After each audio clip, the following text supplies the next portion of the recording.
projeto que eu estou a trabalhar, o projeto em que eu estou a trabalhar atualmente intitula-se de Exossomas como ferramentas no diagnóstico da doença de Alzheimer e essencialmente tem como objetivo principal a identificação de novos biomarcadores em fluidos periféricos, como por exemplo o sangue e os derivados de sangue, como o plasma ou o soro,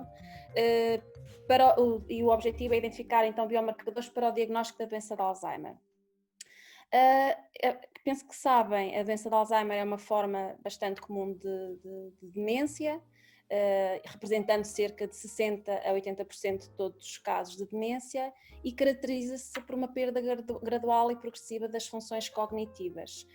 E, portanto, como existe esta perda gradual e progressiva das funções, é importante tentarmos encontrar aqui alguns biomarcadores que possam quer diagnosticar a doença numa fase, por exemplo, mais precoce, quer que façam acompanhamento desta doença ao longo do tempo. Uma das questões que vocês tinham colocado também, em que é que consiste o trabalho, não é? E essencialmente a nível experimental, este projeto assenta na análise de amostras de fluidos corporais, nomeadamente soro ou plasma, de dois grupos de indivíduos, um grupo de indivíduos aqui da região de Aveiro, portanto um grupo português, e um grupo de indivíduos da Alemanha, proveniente de um colaborador com quem nós temos aqui uma parceria neste projeto. Essencialmente, como eu estava a dizer, o objetivo então é pegar nestes dois grupos de doentes e tentar identificar potenciais novos candidatos a biomarcadores para a doença.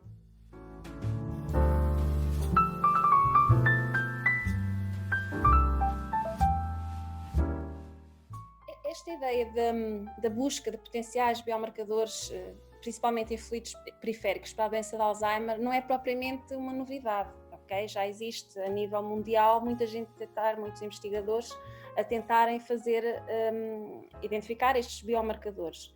Inclusive, o diagnóstico atual da doença é feito por avaliação cognitiva dos doentes, para exclusão de outras demências, portanto há um conjunto de testes cognitivos que se fazem. É feito também através de técnicas de imagiologia e também existe atualmente disponível um diagnóstico mais molecular que se chama o diagnóstico neuroquímico para a doença de Alzheimer, que permite distinguir a doença de Alzheimer de outras neuropatologias, só que este diagnóstico é feito no líquido cefalorraquidiano, portanto que é aquele fluido que está mais em contacto com o cérebro. O que acontece é que para a recolha deste fluido é necessária uma punção lombar, portanto, que é um procedimento invasivo que tem que ocorrer em ambiente hospitalar e, portanto, devido a todo este procedimento associado à recolha do CSF, então muitos grupos de investigação estão a tentar encontrar biomarcadores em fluidos mais periféricos. Portanto, isso não é propriamente uma novidade. A utilização, no entanto, dos exossomas, que são pequenas nanovesículas que podem encontrar-se em diferentes fluidos corporais, como o sangue, a saliva, a urina, a nível da doença de Alzheimer, é algo que está a acontecer mais recentemente, embora já seja a nível do cancro bastante explorado, ok? Comparativamente aos projetos na área propriamente dito, este projeto acaba por se diferenciar dos outros no sentido em que pretende identificar novos biomarcadores fosfoespecíficos e também perfis metabólicos que permitam distinguir a doença de Alzheimer de outros tipos de demência. E, portanto, eu acho que é mais nesta parte dos marcadores fosfoespecíficos, ou seja, que o processo de fosforilação envolvido, que também se sabe que está na origem, alterações a nível da fosforilação estão na origem da patologia e, portanto, a identificação destes marcadores fosfoespecíficos será potencialmente aquilo em que o projeto se diferencia.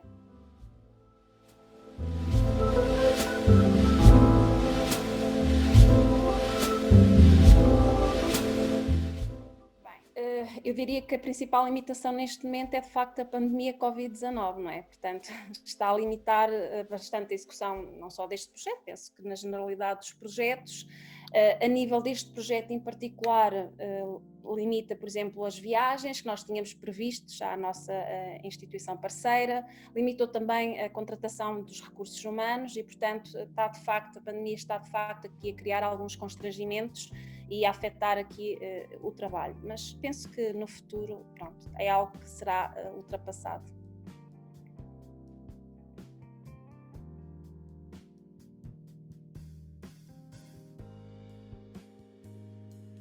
Ok, sim, eu durante o meu doutoramento, eu trabalhei na área das neurociências, em particular na área da doença de Alzheimer, mas foi mais numa perspectiva da compreensão da base molecular da doença e de alguns mecanismos patológicos subjacentes. Nomeadamente, eu estive a estudar os efeitos, por exemplo, do peptídeo neurotóxico, o A-beta, que é aquele peptídeo que acumula e que forma as placas senis, que são típicas, uma das características típicas dos indivíduos que têm a patologia. E, portanto, o meu trabalho essencialmente estudou nos efeitos deste peptídeo na proteína precursora do mesmo, ou seja, na proteína precursora da amiloide de Alzheimer. E, portanto, foi um bocadinho nesta linha. No final do meu doutoramento, o trabalho acabou por evoluir aqui para uma perspectiva um bocadinho mais translacional, ou seja, na linha da identificação e validação já de alguns potenciais biomarcadores para a doença de Alzheimer e outros tipos de demência. Portanto, houve um dos resultados que já nos encaminhou um pouco mais neste sentido. Eu não abandonei nenhuma destas duas linhas, portanto, estou apenas neste momento mais focada nesta investigação um pouco mais translacional e que tem aqui algum potencial de aplicação clínica, mas ainda continuo interessada também na parte e nos estudos da base molecular da patologia.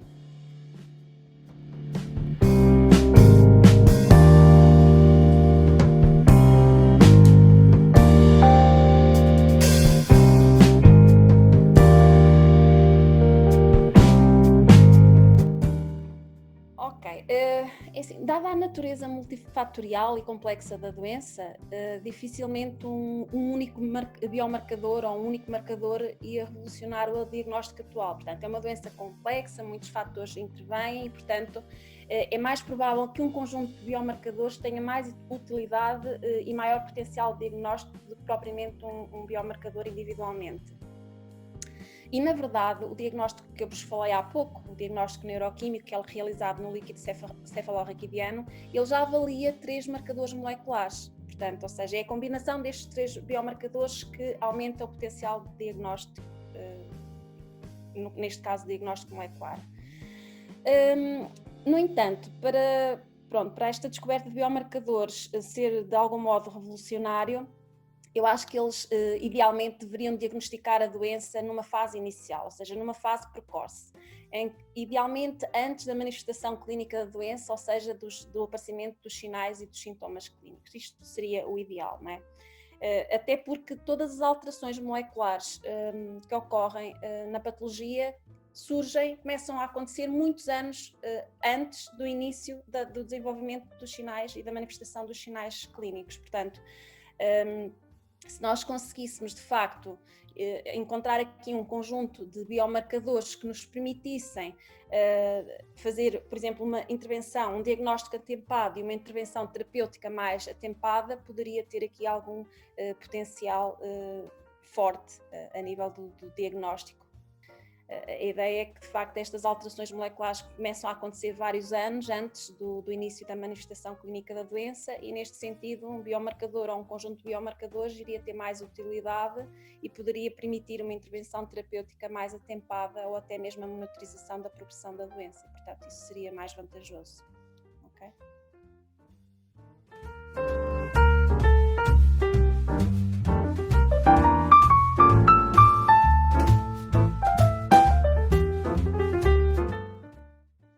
Sim, bate um bocadinho no que já disse, é verdade, não existe uma cura para a doença de Alzheimer, o tratamento que existe permite apenas atrasar a progressão da doença, atuando no fundo ao nível, por exemplo, existem diferentes fármacos, mas alguns atuam, por exemplo, ao nível de alguns neurotransmissores que estão desregulados na patologia e que podem contribuir para a perda neuronal. Portanto, não são tratamentos 100% efetivos e, como disse, atrasam a doença e não curam, no fundo, a patologia. No entanto, quanto mais cedo nós conseguirmos intervir a nível terapêutico, é expectável que se consiga impedir, pelo menos durante algum tempo, ou por mais tempo, a perda neuronal e, consequentemente, a deterioração do cérebro e das suas atividades. E, de facto, é neste sentido que um diagnóstico precoce pode ajudar, pronto, na minha perspectiva. Okay.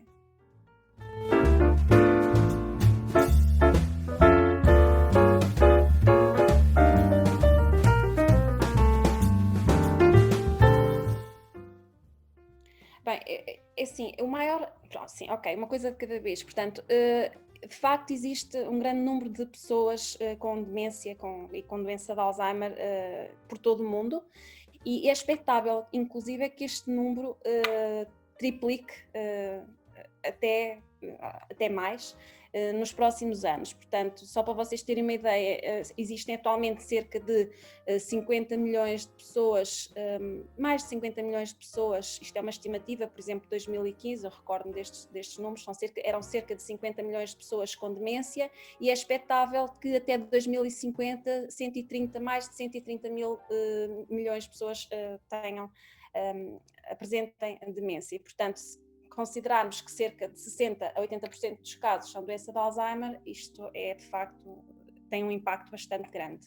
A nível da outra questão que tinha colocado, que é o que é que acha que está a acontecer, de facto, a doença de Alzheimer pode-se manifestar de duas formas. De uma forma genética, sendo que isso representa uma pequena percentagem dos casos, ok?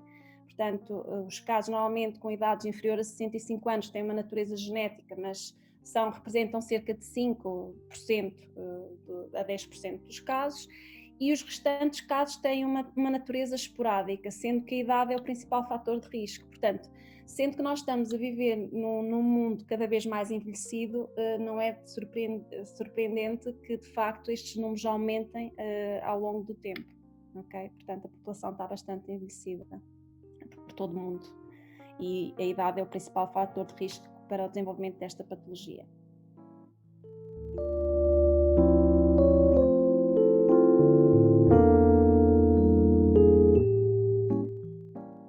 A realidade é que a situação atual não é fácil para bolseiros e para investigadores, não é? Portanto, acho que também não estou a dizer nenhuma novidade.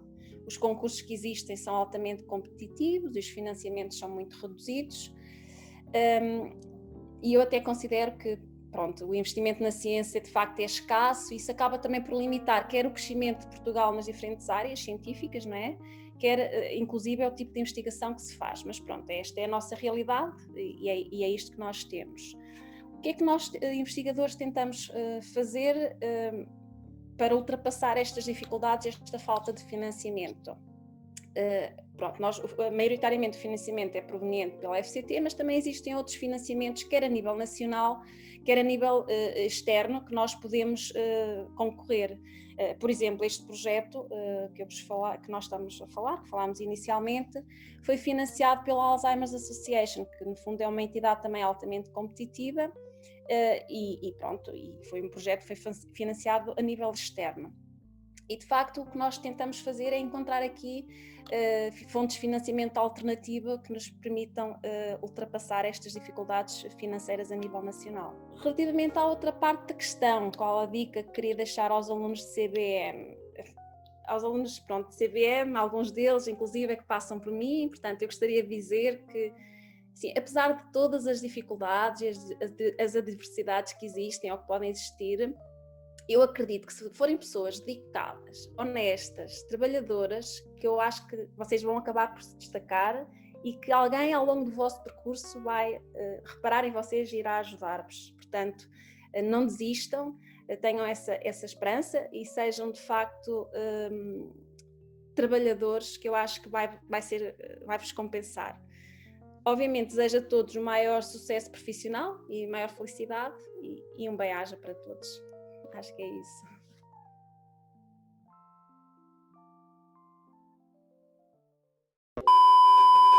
Desculpem, peço desculpa. Vocês não podem entrar aqui agora. Acho que se calhar vamos ter que começar. A validação de potenciais. Está tudo a acontecer hoje. espero que consigam aí compor isso com os cortes tudo muito direitinho.